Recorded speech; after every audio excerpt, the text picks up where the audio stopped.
Studio आं जेंग्रें नार्जारि थारि कसारि गुदि फरायसालियाव सासेल' फोरोंगिरि फुलिसरि बसुमतारि बे फरायसालियाव फोरोंगिरिनि गोनांथि जादों 4 बोसोर सिगां जनाय दखरा दुलाराय बर' फरायसा आफादजों दाजानाय जनाय हालामारि बर' फरायसा थुनलाइयारि आफाद दानाय जायो। बे आफादा गोबाव सम महामारी करोना भाइरासनि साग्लोबसारनायाव माखासे खामानि मावनो लानायफोरा थालांनायाव मावनो हायाखैमोन।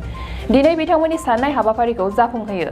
बेनिनो दिनै बिथांमोना जनाय हालामाव गं 12 गुदि फरायसालियाव गामि गामि फोरोंनाय हाबाफारि लायो। दिनै गिबि सानाव धेमाजि जिल्ला जनाय दखरानि सिङाव थानाय बाहेर जनाय थारि कसारि गुदि फरायसालियाव बिथांमोननि आफादा फोरोंनाय हाबाफारिखौ जाफुंहोयो।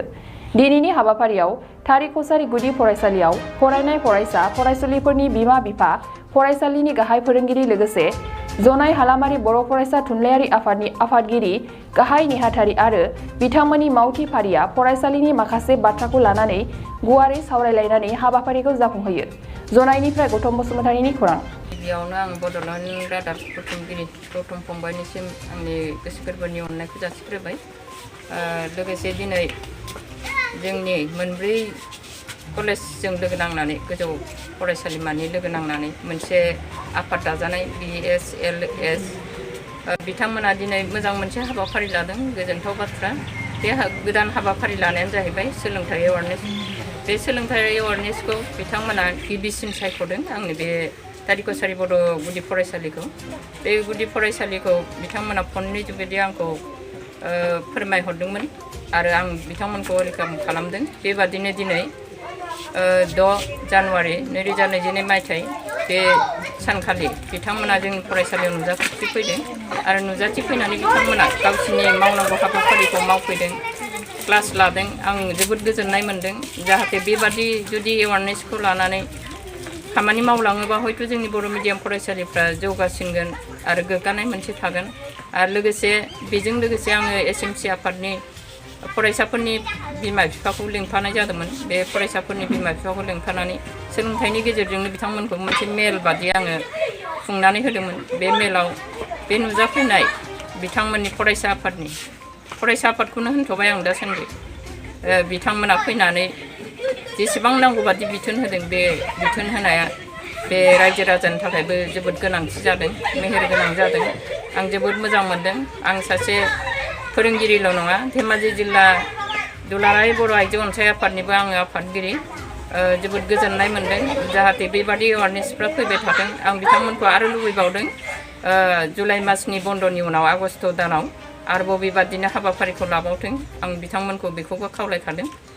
आं एसेखिनिखौनो दिनै बे फरायसालियाव सासेल' फोरोंगिरि दं। दिनै गाहाय फोरोंगिरि हिसाबै नों गोदामा दं आरो लेङाइ फोरोंगिरि हिसाबै सोरखौबाफोर फोरों नामा बे फरायसालियाव?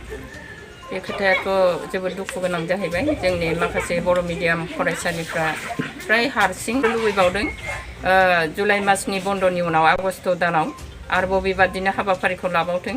आं बिथांमोनखौ बेखौबो खावलायखादों।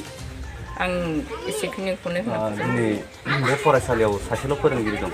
दिनै गाहाय फोरोंगिरि हिसाबै नों गोदामा दं आरो लेङाइ फोरोंगिरि हिसाबै सोरखौबाफोर फोरों नामा बे फरायसालियाव?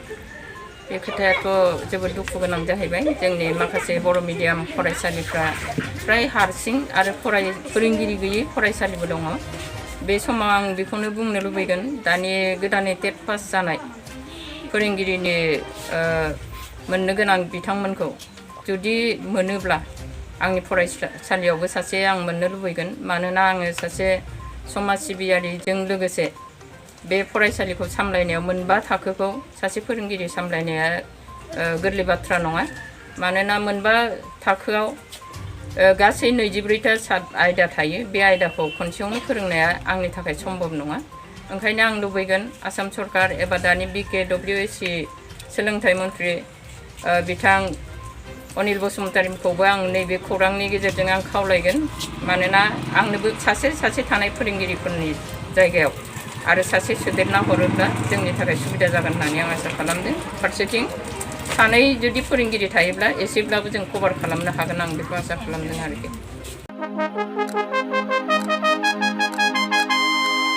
खुलुमबाय।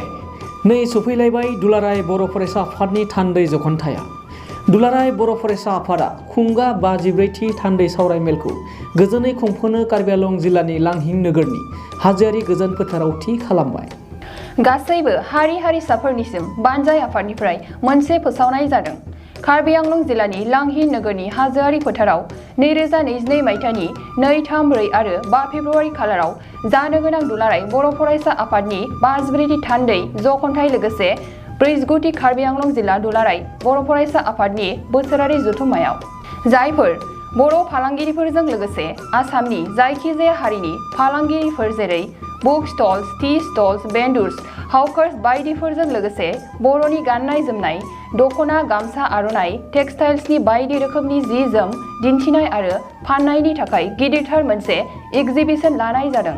बेखायनो जायखिजाया गोसो गुदुं फालांगियारि बिथांमोनखौ फैगौ जानुवारि दाननि 20 खालारनि सिगां गाहायाव होनाय 86389111317896968903 जानबुं नङाव सिगांग्रो खौरां लाना गावनि मुं थंफोरखौ रेबथुमना लाहरखानायजों लोगोसे गोरोबथा खालामनो थाखाय खावलायहरनाय जाबाय।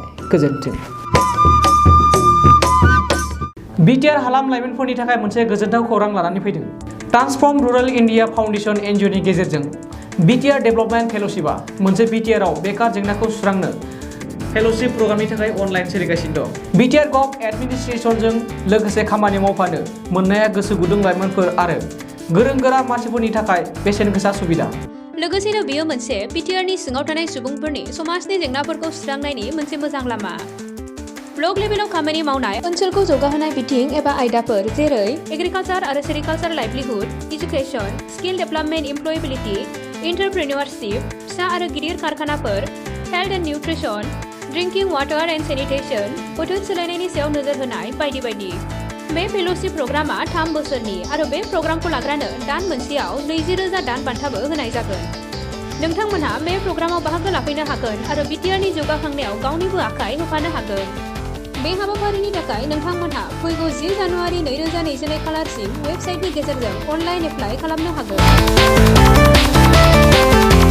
अनलाइन खालामनो थाखाय गोसो गुदुं नोंथांमोना गाहायाव होनाय वेबसाइटआव अनलाइन खालामनो हागोन।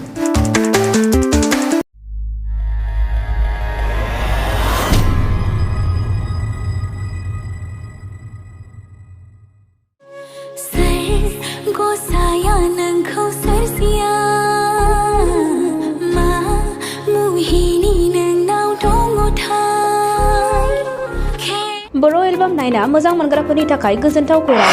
लिरामिनि डिरेक्सनाव आरजि प्रडाक्शननि बानजायनायाव नुनो मोनसिगोन सायख'बाय मुंनि गोदान बर' एलबाम। बे बर' एलबामाव फावखुंगुर महरै हिर'ग्राफा आरो राइबेल बाग्लारि, गोदान जाखांफु फावखुंग्रि महरै नुनो मोनगोन निजोरा बर'खौ। बे बर' एलबामाव समायना मिलौदो देंखो होदों निथामनि बर' आरो मोनसोम बर'आ। बे मिउजिक भिडिअखौ नायनो थाखाय आरजि प्रडाक्शन इउटुब चेनेलखौ बयबो आंगो खालामना लानो हागोन।